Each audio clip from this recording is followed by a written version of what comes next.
Alright, good evening everyone. Today is September the 4th, 2017. Time is around 11 o'clock Pacific Standard Time. Just finishing off Labor Day weekend. Had a nice 3-day weekend. Took some time away. And now I'm back. So I first want to jump in what I expect to be possibly a great opportunity trade. And that's going to be the euro. This is a euro versus the dollar. This is a weekly time frame. Over here, as I have this labeled as a double key reversal, and it's bearish. If you're not into traditional technical analysis, what a double key reversal basically stands is on these particular OHLC lines. This particular area right here, so basically the bar closed below both lows basically. So pretty much it closed below this one and it closed below that one. So what this particular key level here is telling me that this is a bearish move. I did go short at 120.17. Price went to around 120.65, give or take a couple of pips. That was probably Thursday of last week, one of those 2 days, Thursday or Friday, one of the two. Most of us had it as the top as possibly of maybe a B of wave 4. Some people had it in I originally had it as wave 3. So as you go to, well, I can stay here actually. So when I stay here, you know what, no, let me get out of there. Let me go to the daily, and in my daily I have this particular level here as a wave 3, and then this is a possible 4, and then this is a possible 5. But if that's the case, there's an alternative to look at it, and the alternative will be that this is wave 3. This can be the A of 4.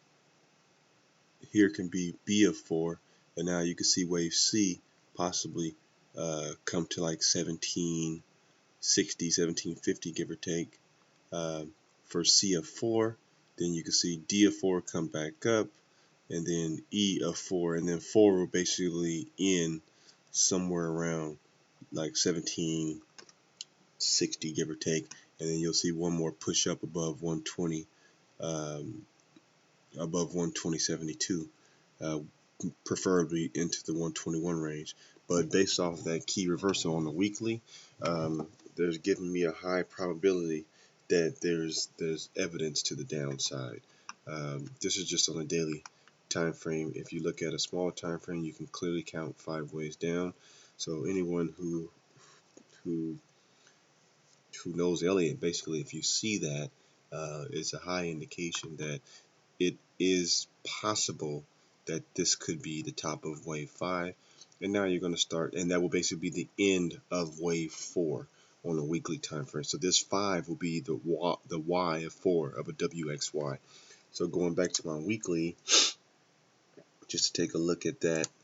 So as you can see, this is wave 3, this is W, this is an A, B, C for X, and then you have a 1, 2, possibly 3 here, 4, and then 5, or the 3 can end here, and then you can have A, B, C for 4 here, and then you can have 1, 2, 3, 4, 5. Either way, this particular area here, where this is double key reversal, which is a bearish indication on traditional technical analysis, that is, don't get me wrong, though, it's not like it's 100% accurate or anything. It's just a high probability that price should turn bearish. Now let's go to our 240 just to see. Actually, I want to go to a 60 just to show you something a bit differently, and I'm going to step out of here like this just so you can see USD. Now from here you can count. I'm just going to do it so you can see it. So this is where I'll bring the Fibonacci retracements in, and this is how you can get to a better probability that this top is possibly the case. So if that's the 1, I'll put the 2 up here. The 2 will basically be right here, but I'll just leave it there. But I'll put it right there. 2. You'll have a 3 here, or a possible 2, 3, 4, 5, 3. Yeah, 3 here.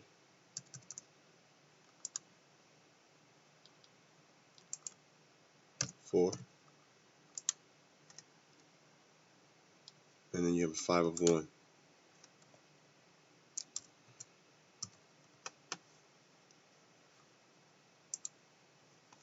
Or basically, let's do this instead of a 1. Roman numeral 1. Now you have an A. You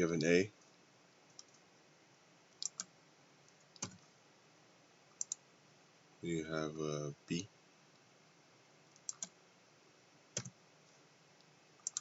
And then you have a C of 2 here. Now, here's where things get funny. As you can, this was a non-farm payroll spike up, and I posted a video a couple of hours prior to it, 6 or 7 hours prior to it, saying that most likely prices will head up a bit, find some extreme resistance, and then shoot back down. As you can see, this is a bit choppy, but when you comes to the Fibonacci retracements, watch this. Now, from the look of it, let's see if it's 0.618. See if that spike was 0.618 of wave 1. Boom. So what I'm going to do now is get rid of all this, just to see where we're at on the 0.618 level.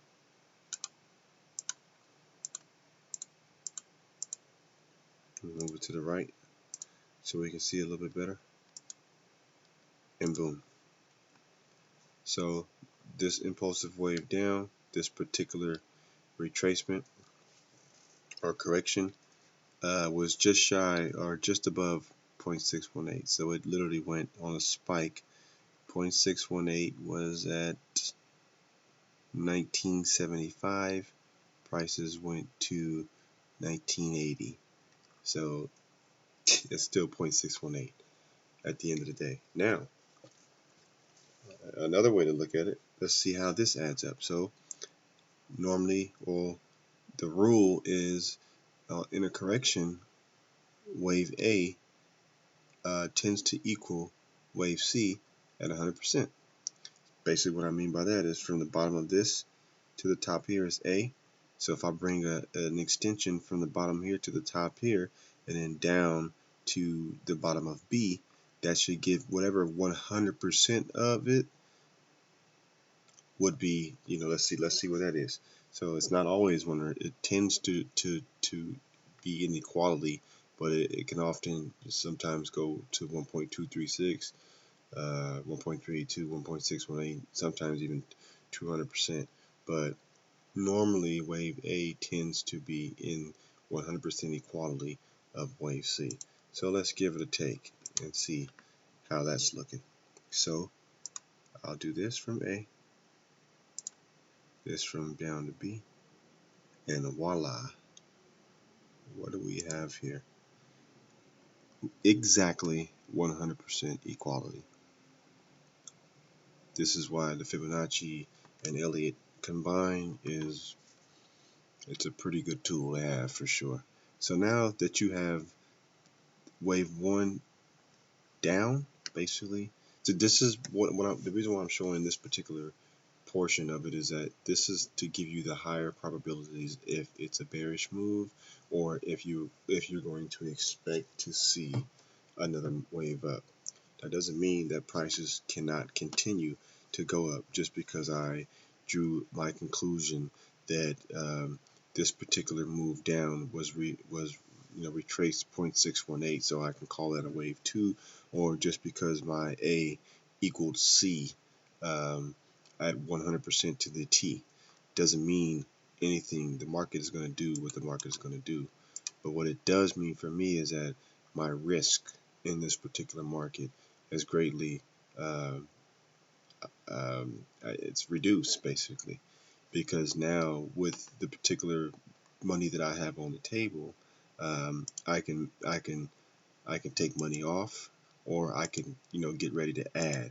And more than likely, based off of what I just said, basically from here, it's a really good indication to add, because if this is 2, well, then you probably have one of 3 right here, and then this can be possibly a, I'm not sure what this particular move is, because it's really not, I'm not even trying to count what this is, but if prices was to continue up, it's more than likely going to find some support between 1915, 1920.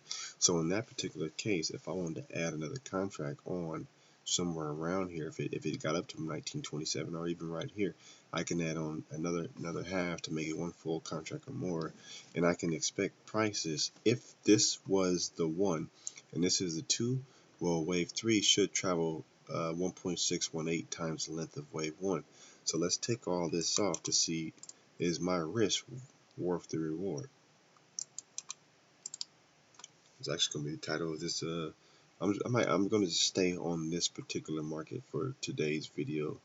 I may say I may do one more, but I think I'm going to stay in there.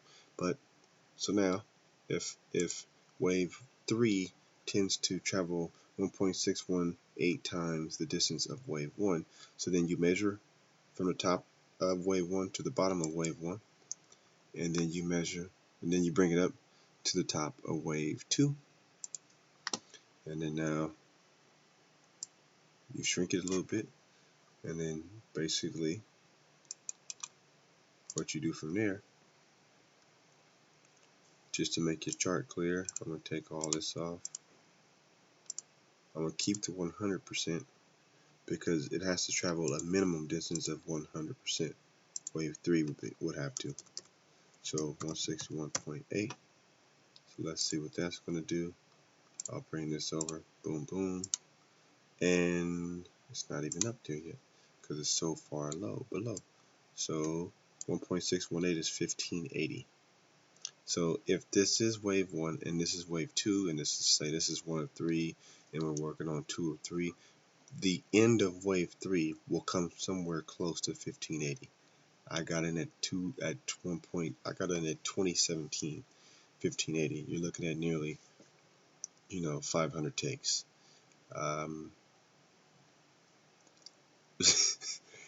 It to me, it's just it's so worth it. I actually was looking at a YouTube video earlier about someone who says that Elliott wave didn't work, but his reason why it didn't work was so just out of this world that I actually just turned the channel off.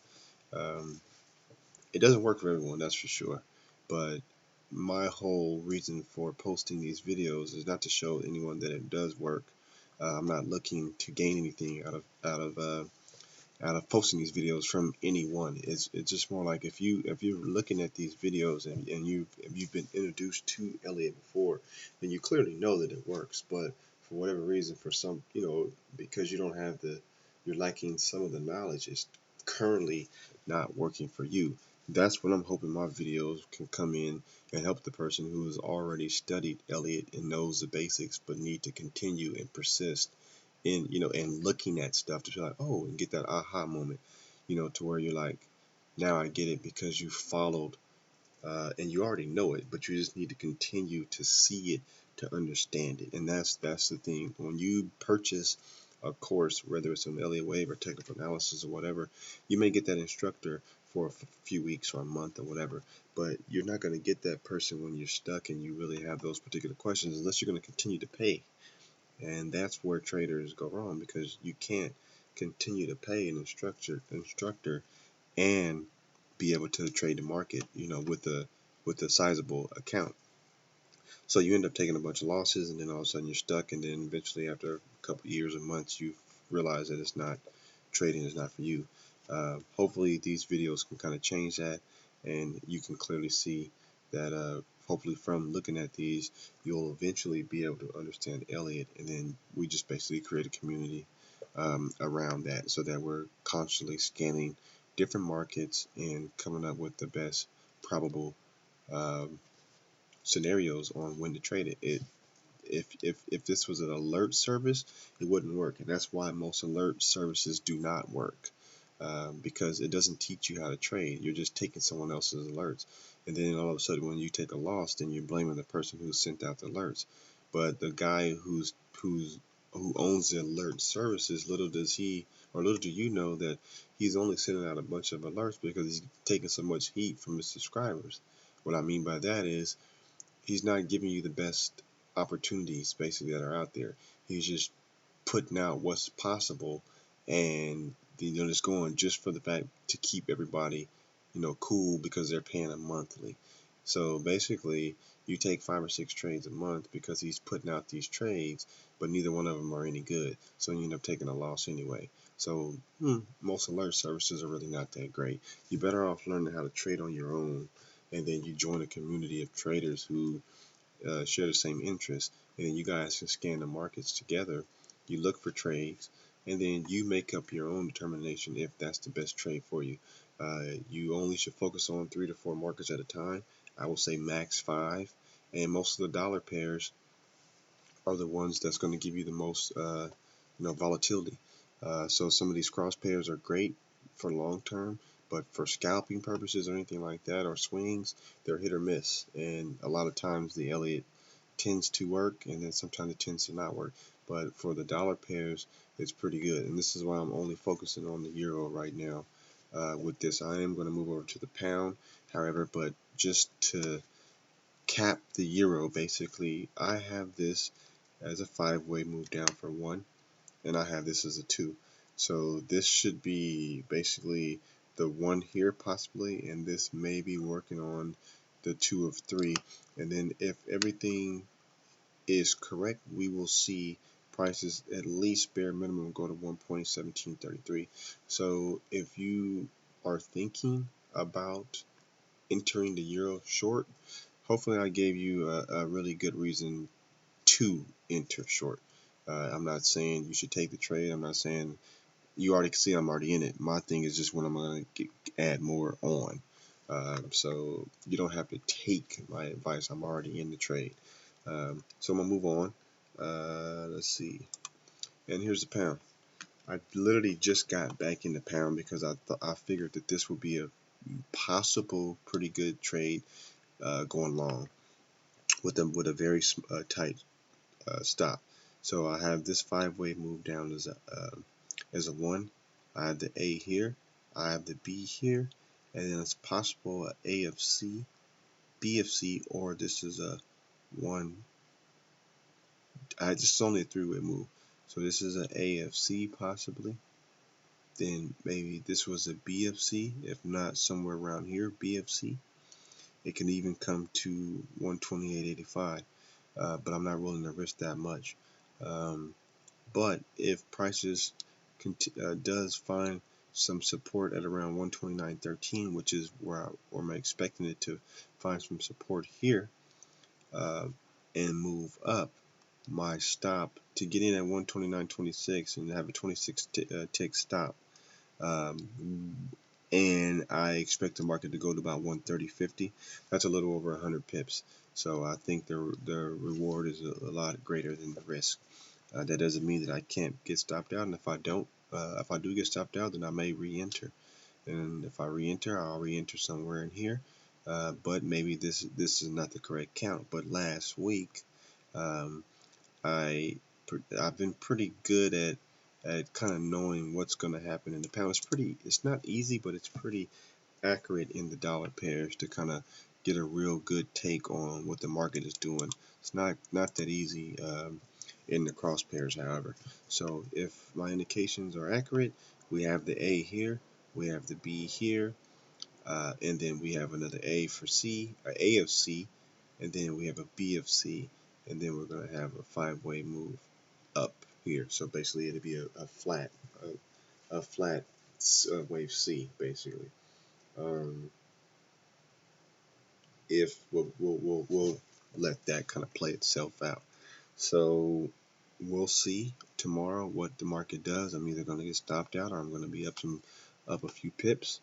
And then tomorrow I'm going to focus on this trade that I'm going to go down to a smaller time frame on the Aussie CAD. Last week I discussed the Aussie CAD, I believe Wednesday or Thursday, to where I had this entire move completely messed up. I looked at it. I ended up switching my labels. I was trying to get in like here. Then when I switched my labels, I was like, wait a second, no, this is not even it. So I brought my entry to here, and like within a day, I got popped in. As you can see, I'm already up 102 ticks. It was just like that. Had I kept my labels the same, I would never be in this market, and the market would have just went down. That doesn't mean that this is exactly where I'm saying it is. However, I've already taken about 40 pips off the table with my stop loss getting here.